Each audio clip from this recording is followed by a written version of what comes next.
Hello and welcome back to the Tinker Bench.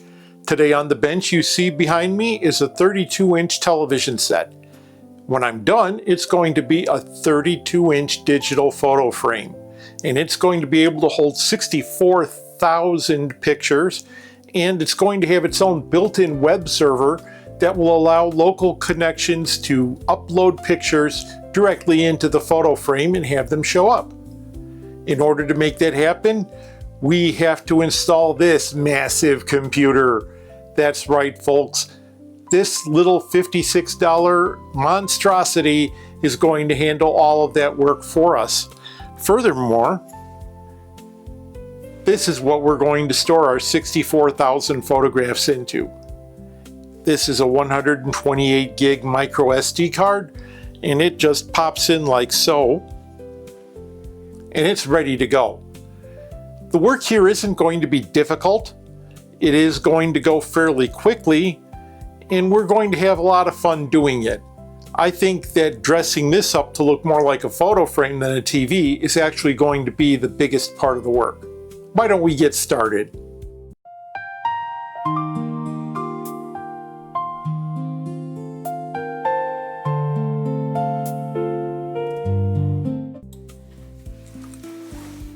We're going to start off on the bench by taking a look at this. This is the Raspberry Pi 02W.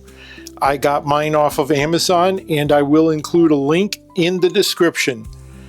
And we're using a standard SanDisk. It's a SanDisk 128 gig micro SD card. And what we're going to be doing, as I said before, we're just going to slip it in here. What we're going to do here is we're going to include this in its case, because once we program it, it's programmed. And I'm going to show you what we do to program it. We're going to install Debian. We're going to use the 64-bit version. It can use it. This is actually a multi-core processor under that little heatsink, which came with this case. And we are going to connect its HDMI into a capture so that we could get video of what we do. And then once the Wi-Fi part is fully configured, we will be able to use a shell to get in there and program. Really wonderful that you can get a computer with this much oomph in a package this small. This USB here is for plugging in a keyboard. This is for power, and that is HDMI mini out. And that's how we're going to connect to it. And when we put it up onto the TV, you will see that everything is going to go quite easily. Let me make you an offer that you cannot refuse. Subscribe to the John Tinkers channel and like this video. I would consider this a personal favor. As we began our adventure, I downloaded and fired up the Pi Imager in order to write an operating system to the disk. The first time I tried the light version of the 64-bit Raspberry Pi OS. That should have worked just fine, but it did cause problems. And then what I ended up doing was wiping everything out and trying again with the full version. This is not a difficult thing to do.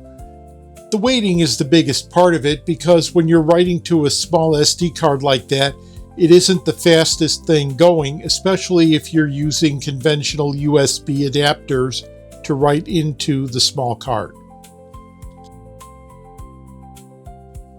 Once everything was installed, I was able to use PuTTY, which is a terminal program, in order to remotely access through the Wi-Fi network and get into the Pi and begin to install the software. Two things were installed. First of all, we installed the frame software, which is called FEH. Instructions will be included on my Patreon page for those who want to try and duplicate this. The second thing we installed was the file uploader software, which created a web server which I am able to use in order to upload, download, or delete photos from the photo frame. That makes it possible for people to remotely administer it and even to have things happen in real time. All we have to do is fire up the website, and when we do that, we're able to get into it and begin work on it. You see me here typing in order to get in. I used the IP address at first. Later on, as everything was fully configured, the Pi registered its own domain name, tinkers-photoframe.local. Tinkers-photoframe is the name of the Pi computer, and the .local is just an appendage used for local connections. Very easy to configure. And as you can see here, I uploaded a few photos and it went in without hitch. After that, I fired everything up, and this is the HDMI output showing an accelerated run through some of the photographs that I put up on the frame to demonstrate to you just how wonderfully it works. And as you can see, it pulls up some pretty cool photos showing my fictional adventures in the world of AI. When I told you this was going to be an easy one, I was absolutely not kidding. Now here are some more photos as I continue to test out the photo frame prior to beginning the work on the cosmetics and on the final install into the television set. As you can see, it adjusts the photos. One thing that I did have to work on is you see the little mouse arrow in the upper left corner. There's no mouse on this, so I couldn't move it out of the way that way. So what I ended up doing is installing a small program that hides the mouse arrow after the system boots up. And then this was basically a done technical project. I had gone to Goodwill and looked for a picture frame to dress up the television. I found an old picture, a print of some orchids, with a decent looking frame around it, which I thought was wood but turned out to be plastic, which made things a lot of fun. I thought that it was too big on two sides and just the right size on the other, but guess what? I was off by about a ½ an inch, and in order to make this work, I had to take a too short picture frame, and I had to first cut it at 45-degree angles in order to reduce its height, and then I had to notch it in. So out came a newly purchased set of chisels since my old one was pretty much trashed. And then what I had to do was go in there and notch out some of this plastic in order to make room for the left and right edges of the television frame. This really turned out to be not as horrible as I thought it was going to be. It all boiled down to a fair chunk of cutting work with the chisel and a lot of cleanup, because as you could see, it made a mess, and that mess wasn't just on the top of the tinker bench. The plastic fragments went over the entire lab. So the cleanup was and is still continuing to this minute. Once all of that work was done, I then had to begin the work necessary in order to put together the frame. I got some clear epoxy since all I had in the house was tan, and this one had sort of a cool mixing nozzle on it. And what I needed to do was mix it in, put it on the corners, and then clamp the corners into position. I ended up doing 2 L-shaped pieces, and you'll see me do part of the first one here. And when that was complete, all I had to do was glue the 2 L's together and tape them down onto corrugated board and let them dry. Okay, I have the TV face down on the tinker bench while the other stuff is drying in the other room.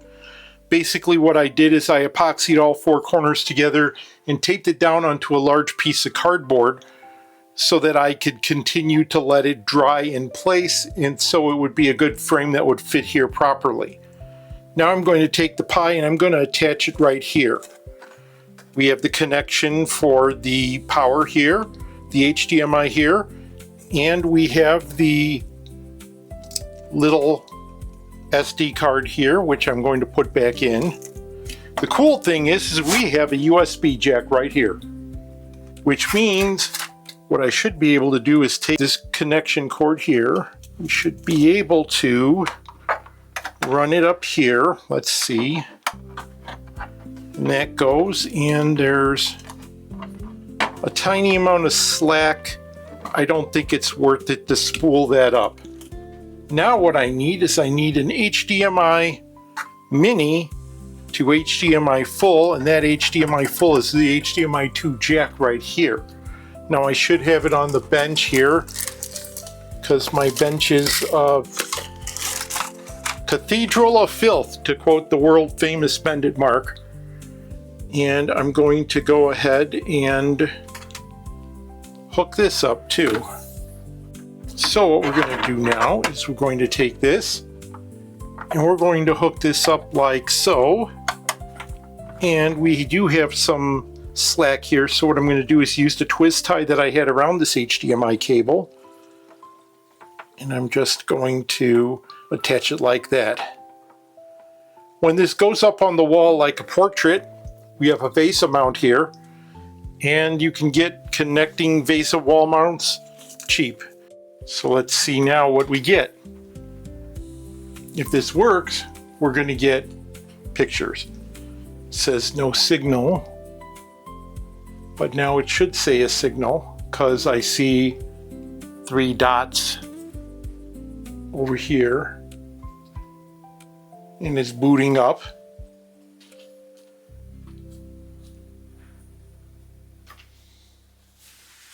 If it boots properly, we should get a BlackBerry splash screen, and we're waiting on that. Okay, we got the BlackBerry menu, and there we have the pictures. Let's zoom in here so you could enjoy some of my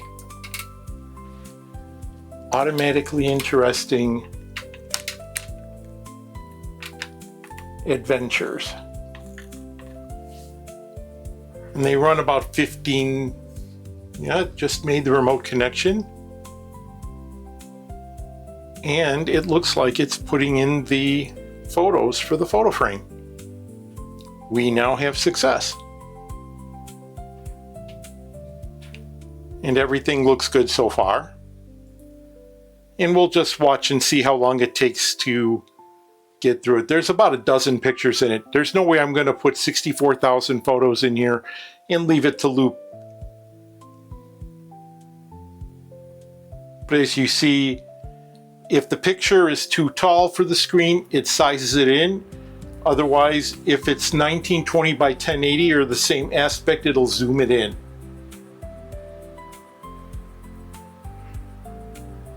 And we can get nice sharpness. The color is good.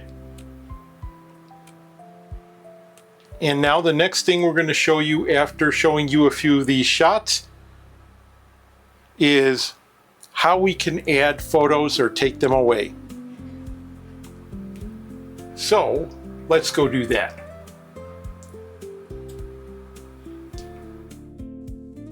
And I'm going to give you a quick demonstration on how we hit the website and put in a photo.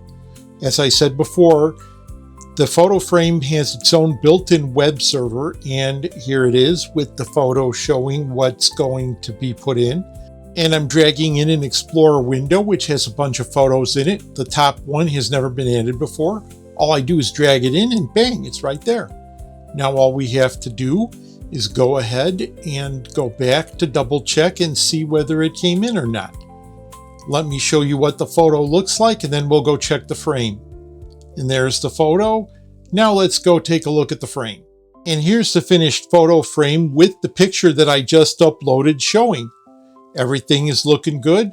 I took the snap after waiting for the photo to come up, and we have a completed project.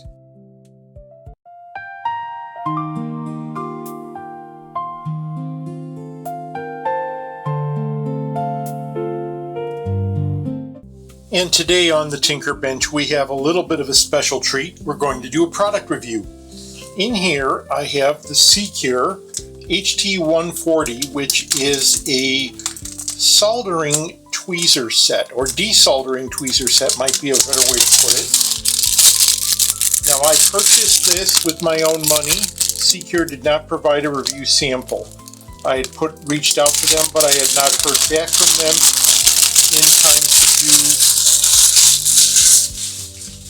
to do the work.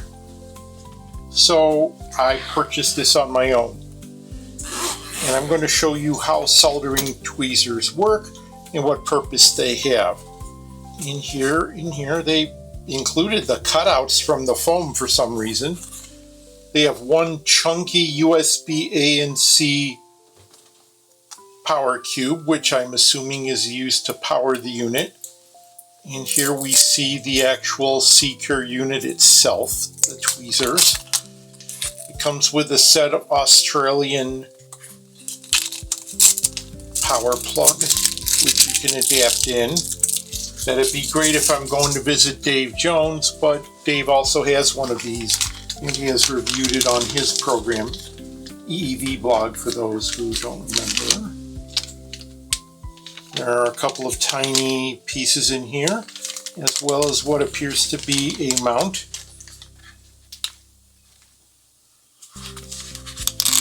This is heavy aluminum, the station holder. And what we're going to do is we're going to attach this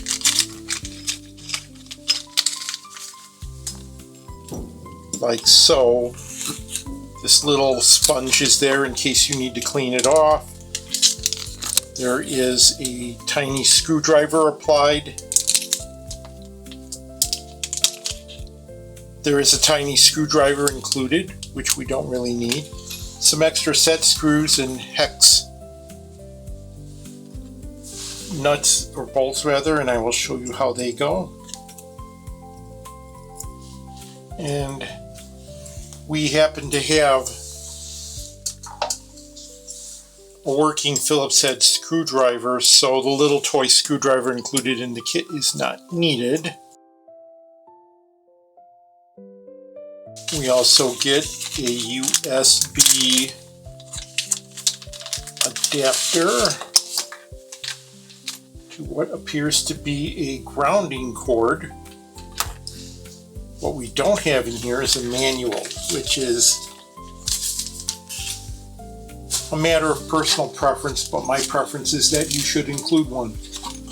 Instead, what they do is they give you a sticker with a QR code to get to your manual. How wonderful. Now,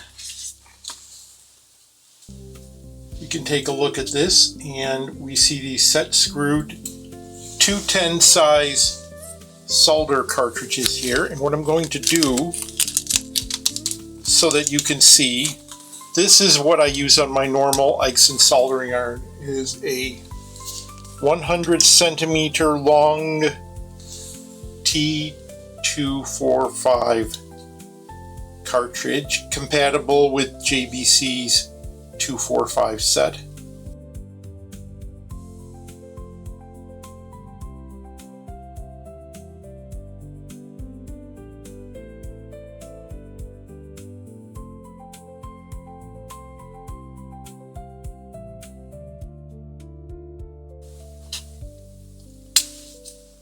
In here, the tip is out now. You can see it's about 35% smaller than a 245 series tip. And that is so that you can get in closer for fine work.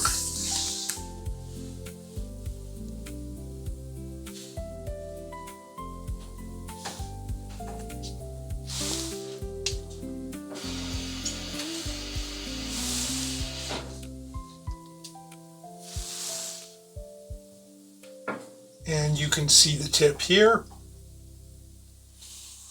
And the idea is that you bring your tweezers in. Let me reseat this. And you have them so that they can grab either side of a surface mount component and apply heat to that for the purposes of removing that component.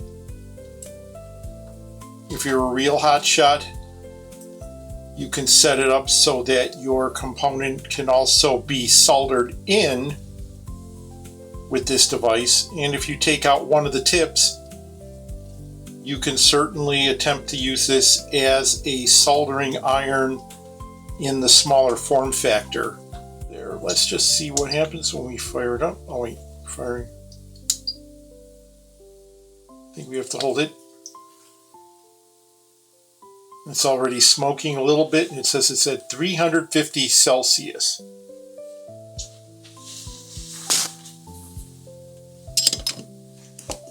And now what I'm going to do is get this out of the way, bring in a dead board. I shouldn't say a dead board. It is a reclaimed board from a DSL modem that I no longer use or need. And what I'm going to do is I'm going to start here. Let me zoom in. Put this here so you could see it. I'm just going to try and grab this little resistor right here.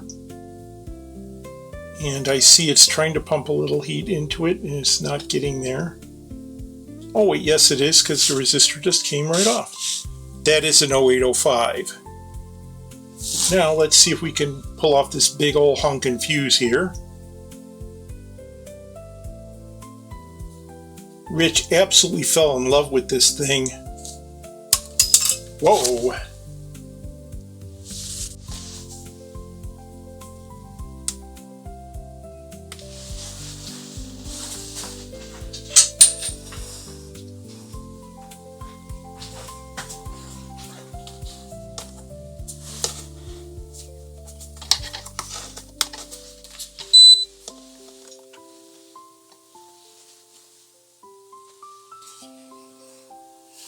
Oh great, this uses a mini HDMI instead of, oh, I got a mini right here.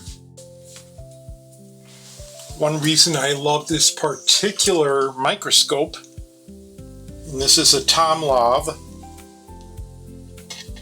is that it continues to work both with the view screen that I can see and it transmits to HDMI. Now when I had a unit here docked into its thing, it had come to a rest. I picked it up and it started to work. And we're going to do some checks in the menu in a little bit. But first, okay, we need some solder on this. Let's get my skinny solder and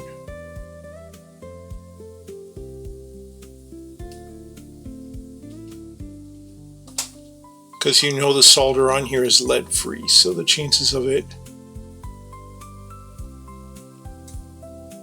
working at the get-go are low.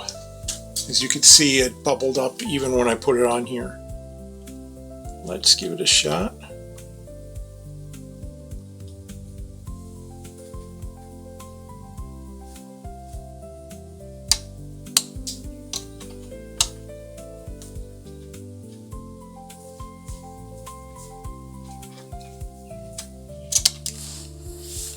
Okay, that came off. It required a little bit of effort. It got it off and did a fairly good job. How about this super tiny transistor?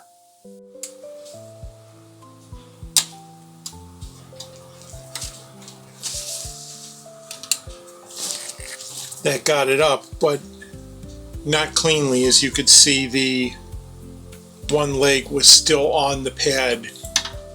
Still there even now. So that to me is a little bit of a fail.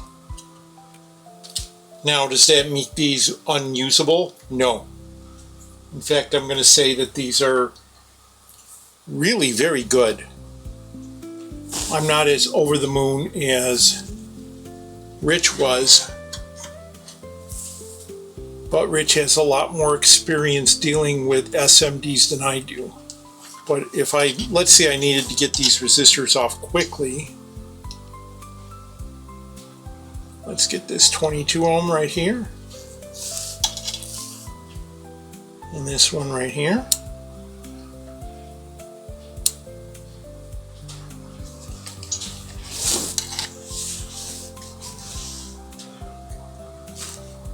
Let's try this capacitor right here.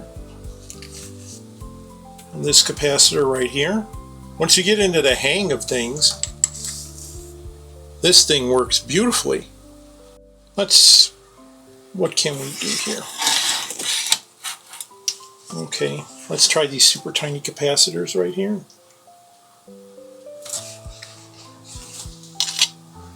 One second of heat and it's up.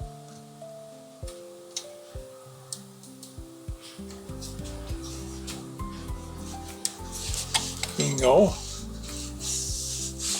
Now let's try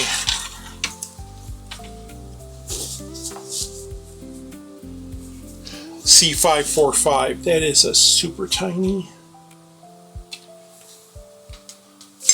And that came off the board with ease. And let's try these two inductors, 504 and 505. And we'll see if these come off with the same ease. They've got a little bit more thermal mass. But right now I'm finding that there's nothing here that's really challenging the heating power of this unit. Let's try and lift a couple more caps. See if we can rapid fire these.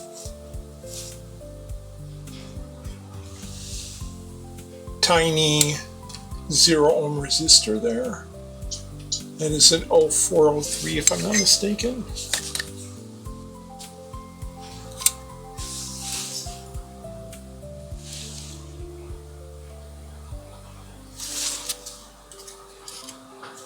Let me clean my thingies here. And then let's go for the Super Bowl here. Here's a 201. Where's it at? I just had it on the screen.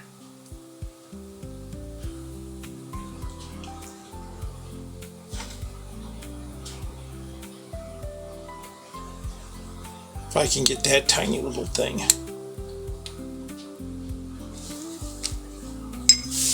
And it was able to lift an 0201. See if it can go back and handle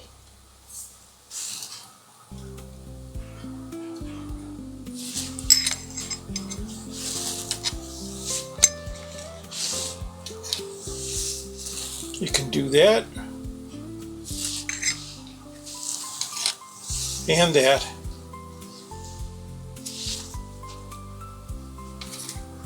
So this is able to pull off super tiny components. Okay, well, we know that this works a treat. Now, let's put this under the microscope and see what happens when we... Okay.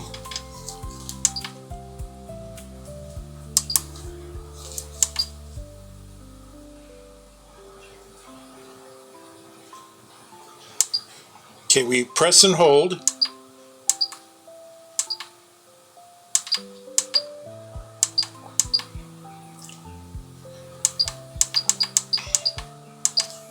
Let's hit that, it goes back. So let's long hold on this one. Sleep time 60 seconds. Sleep temp 50 degrees. Idle time 6 minutes, give or take. And you can't really like sensitivity to screen open on sleep temp, idle times. Okay, let it come back. OLED, what does it say there? Brightness 5, direction 0. That's so you can turn how it rotates. Key action language, work show all, whatever that means. Logo delay, no. Okay, let it come back. Let's go to the next menu.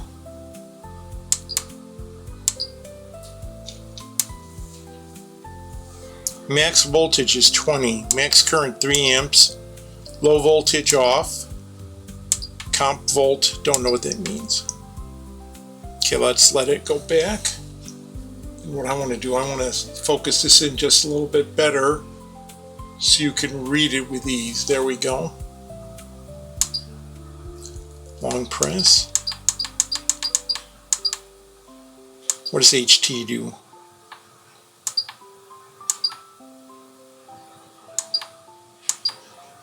Temp unit. Let's press and hold that. Let's change it to Fahrenheit because I might like a lot of metric stuff. I'm a Fahrenheit kind of guy. Now let's let it come all the way out. Let's see what happens here. Okay. It's set to 752 degrees Fahrenheit. Let's read the About menu real quick. Version 1.04. I don't know if there's a software flashing ability for this unit. And you know what would make it a lot easier to read? If I peeled off the plastic, which I just did. This is a keeper. So let's see what happens now if I 802, 852, 902, 932, no.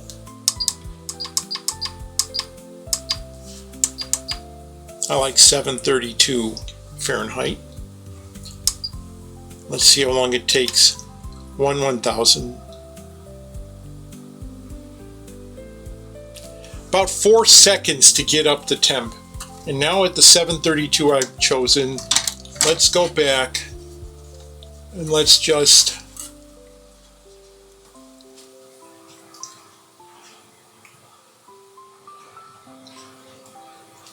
pick something ridiculous to desolder.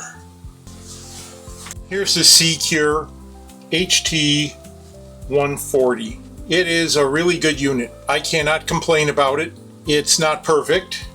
I probably can use some time to learn more about it.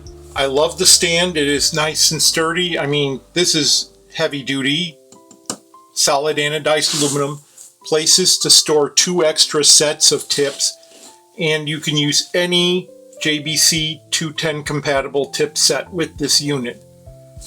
The manual is not included, but the carrying case that it comes with in case you need to be portable is outstanding. The unit itself is great, very comfortable to use, nothing but fun. It is powered. You have to either give it 18 volts through a power supply like a bench supply using a barrel jack, or you need to plug it into PD 3.1 USB Charlie. It does say on the side that it has a maximum of 28 volts through the back end. In whole, I can't recommend this enough. 9.5 out of 10.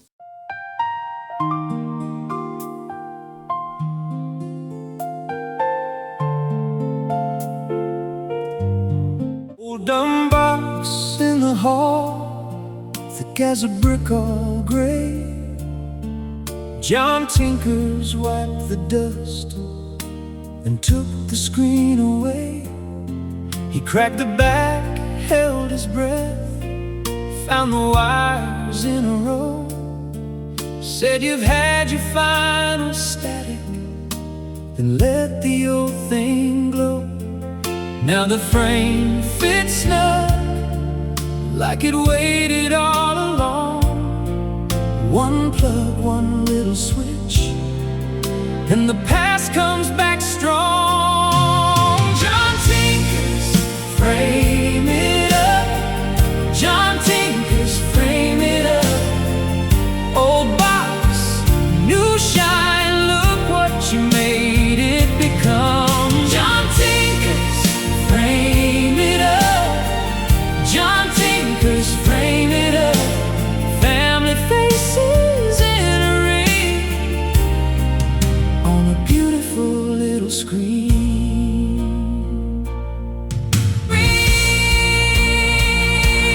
Not thrown out, not forgotten, just remade with careful hands.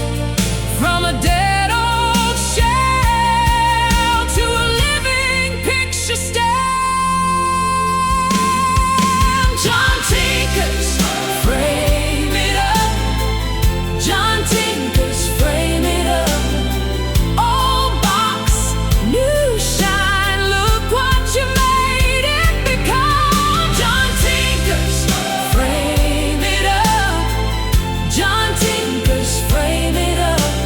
Family faces in a ring on a beautiful little screen.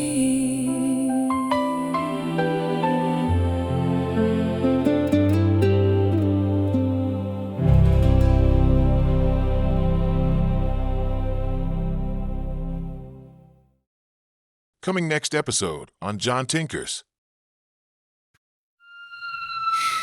I see a dead scope.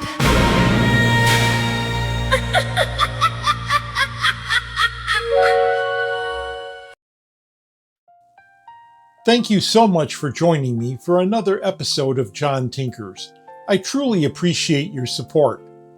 Please like this episode, leave a comment, and subscribe, and definitely make sure to hit the notify button. That way you'll get notifications of new episodes and content. Please also join my Patreon page. The link is in the description.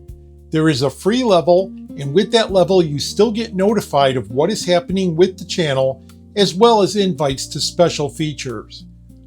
Right now, those who join my Patreon page for free or paid get entered into the giveaway in the description. Time is running short as we are already nearing 100,000 subscribers. Also, please visit my merch store at shop.john-tinkers.com. We have cool merch and new stuff dropping all the time. We have a great selection for you. I invite you back for my next episode. May you have joy unspeakable and full of glory, and the peace that passes all understanding.